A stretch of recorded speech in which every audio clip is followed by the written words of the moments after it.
अस्सलाम वालेकुम नाजरीन। पाकिस्तान सुपर लीग सीज़न 8 जो कि इस मरतबा 9 फरवरी से लेकर 19 मार्च तक पाकिस्तान के 4 बड़े शहरों में खेला जाएगा।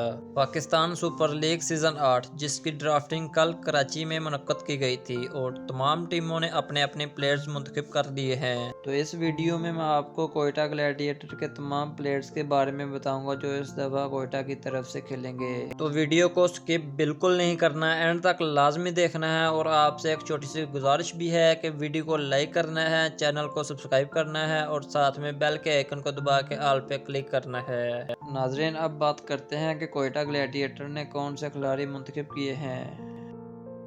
नंबर 1 पे कप्तान Sarfaraz Ahmed, Mohammad Nawaz, Wanindu Hasaranga, Naseem Shah, Jason Roy, Iftikhar Ahmed, Odean Smith, Mohammad Hasnain, Ehsan Ali, Umaid Asif, Mohammad Zahid, Umar Akmal, Naveenul Haq, Will Smeed, Abdul Wahid Bangalzai, Aimal Khan, Martin Guptill और आखिर में उमर बिन यूसुफ। नाजरीन, कमेंट बॉक्स में लाजमी बताना है कि इस मरतबा कोयटा ग्लैडिएटर ने कैसी टीम सेलेक्ट की है और इस दफ़ा चैंपियन कौन बनेगा।